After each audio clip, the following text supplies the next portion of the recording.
अच्छा, साउंड। पिछले चैप्टर में आपने पढ़ा था waves.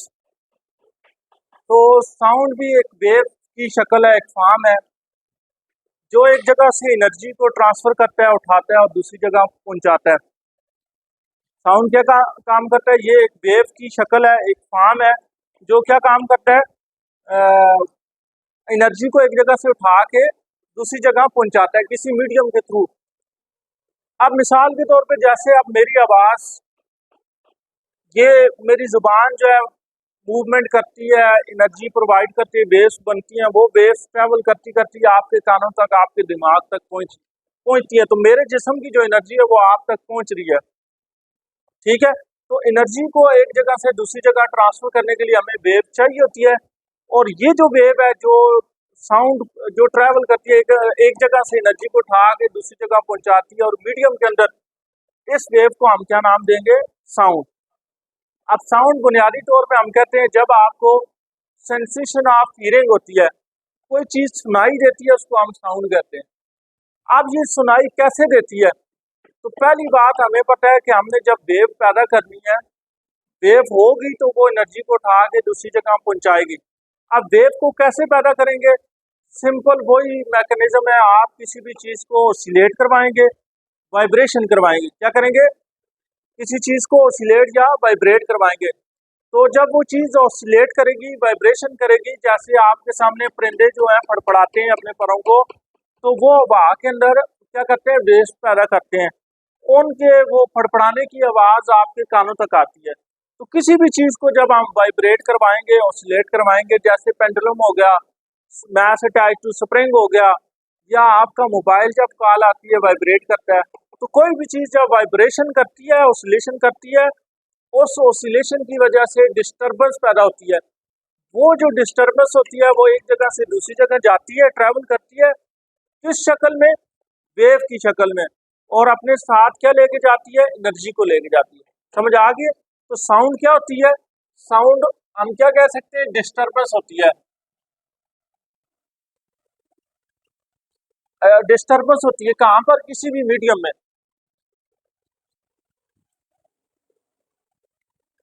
That transport energy from source to listener. ये आसान सी डेफिनेशन मैंने लिखी है। साउंड क्या चीज होती है? एक डिस्टरबेंस होती है जो क्या काम करती है? एनर्जी को उठा के दूसरी जगह। अब एक जगह कौन सी है? पहली जगह कौन सी है? सोर्स। जहां पर आप ऑसिलेशन करवाते हैं, जहां से आपने आवाज पैदा करनी है, जो आला आवाज को पैदा करता है, वो क्या होता है? सोर्स। अब मेरा गला, मेरे मुंह जो है, ये सोर्स है जी। इसी तरह साउंड क्या चीज होती है? डिस्टरबेंस होती है। किसी भी सोर्स की मदद से हम डिस्टर्ब करते हैं मीडियम को, वहां से फिर वो एनर्जी को उठा के सोर्स के कहां तक लेके जाता है? लिसनर तक लेके जाता है। सबको बात समझ आ गई है? अब जब हमने बात की साउंड के अंदर ऑसिलेशन की, कि साउंड जो है किसी सोर्स की ऑसिलेशन से पैदा होता है, तो ऑसिलेशन से फिर हमारे पास एक टर्म आती है फ्रीक्वेंसी, एक टर्म आती है टाइम पीरियड आता है, एक टर्म हमारे पास आती है जी वेवलेंथ। ये सारी चीज देखते हैं, ये कौन कौन सी करेक्टरिस्टिक्स हैं। समझ आ रही है बात? तो पहली आपके पास जब साउंड आप पैदा करोगे, इसकी कोई ना कोई करेक्टरिस्टिक्स होंगी। साउंड वेव्स की कोई क्या होगी जी? करेक्टरिस्टिक्स होंगी।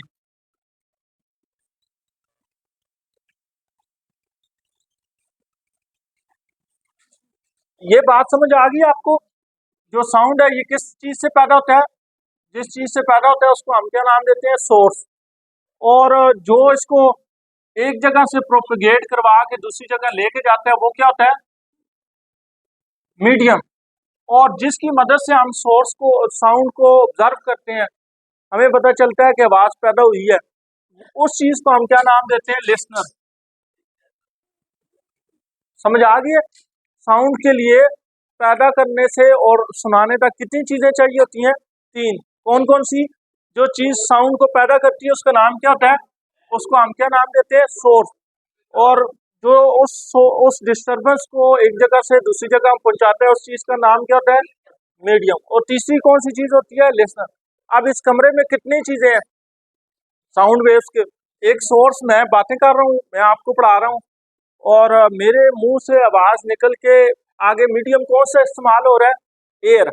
आवाज, एयर अगर नहीं होगी तो मेरी आवाज आप तक नहीं पहुंचेगी। बेशक मैं बोलता रहूं लेकिन मेरी आप तक आवाज नहीं पहुंचेगी। तो दूसरी कौन सी चीज चाहिए होती है आपको? मीडियम। और तीसरी कौन सी चीज होती है? लिसनर। यहाँ तक सबको समझ आ गया? तो अब इसी को हम जरा डिटेल से देखते हैं। सोर्स जो होता है ये कैसे ऑसिलेट करता है, वही सिंपल पेंडुलम वाली या मैथ अटैच टू स्प्रिंग हम देखते हैं। जब हमने किसी चीज को कि कोई मैथ जो है वो स्प्रिंग के साथ अटैच करते हैं और उसको ऑसिलेट करवाते हैं, इस तरह वाइब्रेशन करवाते हैं। जब ये वाइब्रेशन करेगा, बार बार इधर आएगा फिर वापस, फिर ये बिल्कुल उसी तरह जिस तरह कोई परिंदा जो है वो अपने परों को मारता है, फड़फड़ाता है। तो उधर भी आपको आवाज सुनाई देती है, इधर भी आपके पास क्या होती है? आवाज पैदा होती है। अब सुनाई क्यों नहीं देती? वो हो सकता है कि इसकी फ्रीक्वेंसी कम होगी। हमें जो फ्रीक्वेंसी चाहिए होती है वो 20-60 से ज्यादा चाहिए होती है। अगर ये स्प्रिंग जो है, ये जो मैथ अटैच हुआ है स्प्रिंग, ये याद रखना है, ये अपने चक्कर लगाता है कितने? 20 चक्कर लगाता है, 20 राउंड लगाते हैं 1 सेकंड में, फिर इसकी आवाज हमें सुनाई देगी। अगर ये 1 सेकंड में 20 चक्कर नहीं लगा सकता, फिर इसकी आवाज हमें नहीं सुनाई देगी। ये बात समझ आ गई है? यानी इंसानों को किसी चीज को सुनने के लिए कितनी फ्रीक्वेंसी चाहिए होती है? 20 हर्ट्ज। कितनी चाहिए होगी? और जो इंसानों की हम जो बातें करते हैं ये तकरीबन फ्रीक्वेंसी होती है 400 हर्ट्ज की। अब मैं बातें कर रहा हूँ, ये कितनी होगी? 400 हर्ट्ज की फ्रीक्वेंसी मेरा गला जो है वो पैदा कर रहा है। तो हमें जिस चीज की सुनाई देती है वो कौन सी? अब जो बिल्ली है, हमें कोई दबे पाँव आता है, पाँव से जूतियां उतार के, हमें आवाज नहीं आती, लेकिन बिल्ली या कुत्ता उसको उसको आवाज आ जाती। क्यों? उसके कानों में जो फ्रीक्वेंसी सेट हुई हुई है वो 20 हर्ट्ज से भी कम है। समझ गए हो? हमें 20 हर्ट्ज से ज्यादा। इसी तरह जो बंदे डेफर हो जाते हैं, जिनको आवाज कम आती है, उनके ये जो पर्दे होते हैं ये 20 हर्ट्ज से वाइब्रेट नहीं कर सकते, ऑसिलेट नहीं कर सकते। उनकी फ्रीक्वेंसी, उनके पर्दे जाके ऑसिलेट करते हैं जब कोई फ्रीक्वेंसी आती है जी 60 हर्ट्ज वाली, सॉरी 400 या 500 हर्ट्ज वाली आती है, तब उनको जाके हल्की हल्की आवाज आती है। समझ गए बात को? ये जो हमारा कान का पर्दा है ये भी अगर अंदर जाके ऑसिलेशन करते हैं, अगर इसमें भी डिफॉल्ट आता है तो फिर भी हमें आवाज सुनाई नहीं देती। ठीक है? तो हमें पहली चीज, सोर्स को हमने क्या करना है? आवाज पैदा करने के लिए सोर्स को ऑसिलेट करवाना है। क्या करना है? इसको क्या कहते हैं जी? जब भी हम सोर्स को ऑसिलेट करवाएंगे, और कितना ऑसिलेशन करवाएंगे उसकी? कम से कम 20 हर्ट्ज। कितनी? 20 उसकी ऑसिलेशन, 20 चक्कर लगवाएंगे 1 सेकंड में, फिर उस सोर्स की जो वहां से जो आवाज पैदा होगी वो हम सुन सकते हैं। ठीक है? ये क्लियर हो गया सबको?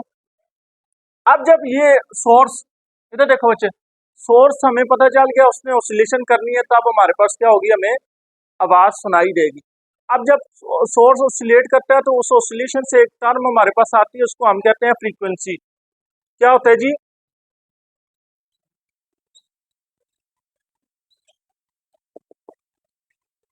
समझ आइए बात? एक टर्म हमारे पास कौन सी आती है? फ्रीक्वेंसी। फ्रीक्वेंसी किस चीज का नाम होता है? किस चीज को कहते हैं? Number of vibration, number of oscillation in 1 second. ये कितनी ऑसिलेशन करता है 1 सेकंड में, उसको हम क्या कहते हैं? ऑसिलेशन। याद हो गया? तो साउंड वेव में पहली चीज क्या होगी हमारे पास? फ्रीक्वेंसी। फ्रीक्वेंसी हम क्या कह सकते हैं? नंबर ऑफ, ये आपने पहले चैप्टर में भी पढ़ा था, नंबर ऑफ ऑसिलेशंस इन कितने टाइम में? 1 सेकंड। 1 सेकंड में अगर आपके पास कितनी ऑसिलेशन होती है? 20 आवर्स। तो इंसानी कान उस ऑसिलेशन की जो फ्रीक्वेंसी है उसको सुन सकता है। अगर 20 आवर्स से कम है, वो 17 चक्कर लगाता है, 16 लगाते हैं, उसको हम नहीं सुन सकेंगे। ठीक है? ये बात समझ आ गई? इसी तरह अगर इसकी ऑसिलेशन 20 किलो आर्ट से ज्यादा हो जाती है, 20,000 आर्ट से ज्यादा हो जाती है, फिर भी हम इसको नहीं सुन सकेंगे, क्योंकि ये इतनी ज्यादा ऑसिलेशन होंगी, इतनी वेव्स तेजी से पैदा होंगी, हमारे कान का जो पर्दा है वो उसको सुन नहीं सकेगा। ठीक है? अच्छा, उसके बाद आता है जी फ्रीक्वेंसी। फ्रीक्वेंसी हो गया।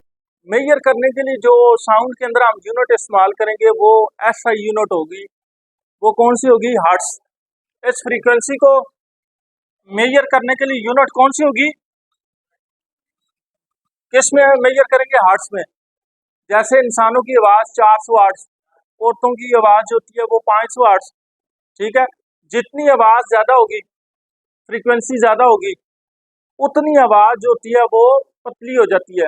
अब मर्दों की आवाज़ मोटी होती है और औरतों की जो होती है वो फ्रीक्वेंसी ज़्यादा होती है, तो वो आवाज़ क्या हो जाती है? पतली हो जाती है। इसका एक एग्जांपल आपके सामने इस तरह हो सकता है कि अगर आपके पास एक मोटरसाइकिल या साइकिल हो, तो आप एक कार्ड लेके, गत्ता लेके मोटरसाइकिल के टायर को घुमाएं और उस गत्ते को उस टायर के साथ लगाएंगे तो आपको आवाज़ सुनाई देगी।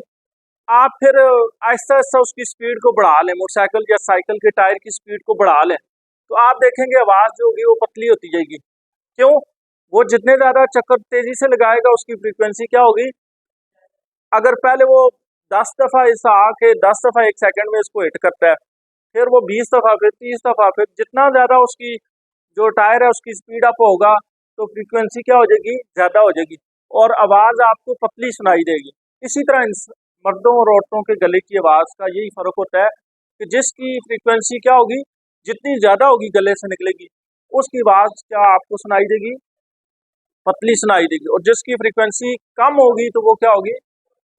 मोटी आवाज़ सुनाई देगी। सबको समझ आ गई है? तो फ्रीक्वेंसी को हम किस में मेजर करेंगे? हर्ट्ज में। अच्छा, इसी तरह ये जो साउंड है, ये जो डिपेंडेंट होता है, इसकी जो फ्रीक्वेंसी है ये सोर्स के ऊपर डिपेंड करती है। किसके ऊपर डिपेंड करती है? फ्रीक्वेंसी किसके ऊपर डिपेंड करती है?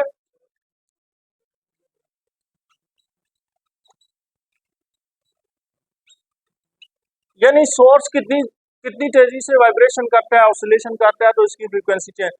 ये जो फ्रीक्वेंसी है ये मीडियम के ऊपर डिपेंड नहीं करेगी। ऐसा नहीं है, ऐसा नहीं है कि आपके पास अब मेरे मुंह से जब आवाज़ निकली, यहाँ पर इसकी फ्रीक्वेंसी हो जी 400 हर्ट्ज, यहाँ मेरे होंठों के पास इसकी कितनी फ्रीक्वेंसी है? 400 हर्ट्ज, और आप तक पहुँचते पहुँचते ये 300 हर्ट्ज हो जाए। ऐसा नहीं है। समझ आ गई है? तो फ्रीक्वेंसी जो आप मीडियम में ट्रेवल कर रहा होता है तो उसकी फ्रीक्वेंसी चेंज नहीं होती। तो फ्रीक्वेंसी किसके ऊपर डिपेंड नहीं करती?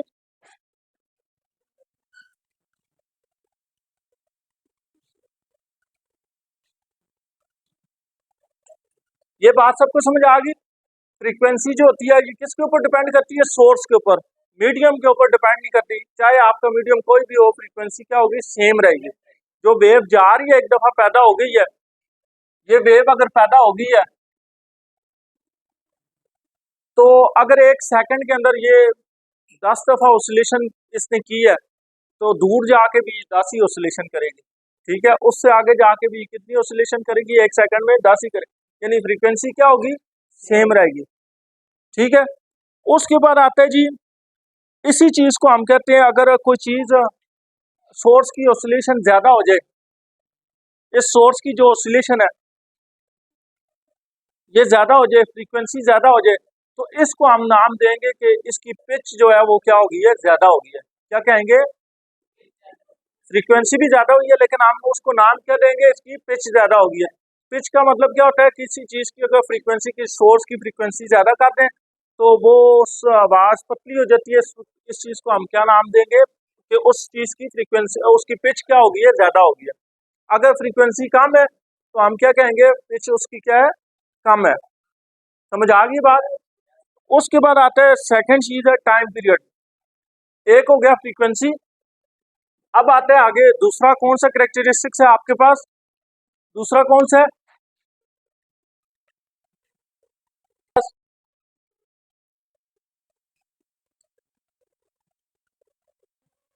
ये आपको टाइम पीरियड आपको याद है? पहले चैप्टर में आपने पढ़ा था। क्या होता है जी?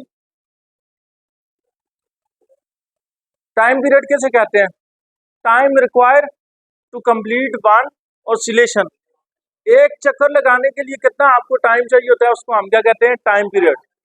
अब ये इधर देखें, यहाँ से इधर वापस अपनी जगह पे आएगा, ऑसिलेशन करके वापस आएगा। एक ऑसिलेशन के लिए जो इसको टाइम चाहिए उसको हम क्या नाम देंगे, क्या कहेंगे, टाइम पीरियड। समझ आ गई है।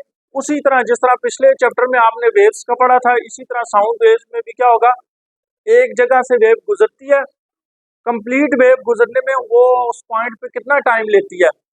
ये वेव, ये एक पॉइंट है, यहां से ये पूरी वेव, इस पॉइंट से ये पूरी वेव गुजरने में कितना टाइम लेती है, इस चीज को हम क्या नाम देंगे, टाइम पीरियड। ठीक है, यानी एक पॉइंट, एक ऑसिलेशन करने में कोई भी चीज कितना टाइम लेती है, कोई वेव, उसको हम क्या नाम देंगे, टाइम पीरियड। सबको समझ आ गई। तो हम क्या लिख सकते हैं, टाइम रिक्वायर टू कवर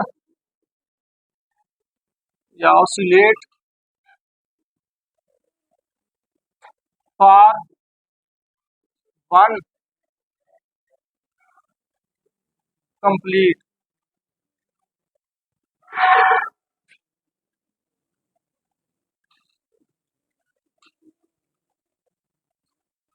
ठीक है, ये बात समझ आ गई। एक ट्रिप या एक ऑसिलेशन करने में जो टाइम चाहिए होता है उसको हम क्या नाम देते हैं, टाइम पीरियड। समझ आ रही है आपको बात। आखिर में जो आप पहले नहीं आए थे, अच्छा इसकी यूनिट क्या आएगी, यूनिट क्या होगी, टाइम पीरियड की यूनिट क्या होती है, सेकंड। टाइम है ना, तो इसको हम किस में मेजर करेंगे, सेकंड में मेजर करेंगे। और अब आते हैं टाइम पीरियड और फ्रीक्वेंसी का आपस में क्या रिलेशन है, टाइम पीरियड और फ्रीक्वेंसी का। तो टाइम पीरियड और फ्रीक्वेंसी आपस में इनवर्स प्रोपोर्शनल है, ये रिलेशन है। ठीक है, रेसिप्रोकल है एक दूसरे के। अगर टाइम पीरियड ज्यादा होता है तो फ्रीक्वेंसी कम हो जाएगी, फ्रीक्वेंसी ज्यादा करते हैं, ये तेजी से वाइब्रेट करता है, तो एक चक्कर का टाइम जाहिर सी बात है फिर कम होगा। ठीक है, समझ आ गई है। फ्रीक्वेंसी अगर ज्यादा करेंगे तो टाइम पीरियड क्या हो जाएगा, कम हो जाएगा। अगर टाइम पीरियड एक चक्कर का टाइम ज्यादा ले रहा है, एक चक्कर लगाने में 5 सेकंड ले रहा है, तो 5 चक्करों के लिए उसको 25 सेकंड चाहिए होंगे। उसके बाद अगर वो एक चक्कर के लिए 4 सेकंड लेता है तो 5 चक्करों के लिए उसको 20 सेकंड चाहिए होंगे। समझ आ रही है। तो फ्रीक्वेंसी और टाइम पीरियड आपस में क्या है, रेसिप्रोकल है। एक चीज ज्यादा होगी, दूसरी चीज क्या हो जाएगी, कम हो जाएगी। तीसरा करेक्टरिस्टिक्स हम देखते हैं, वेवलेंथ। वेवलेंथ क्या चीज होती है,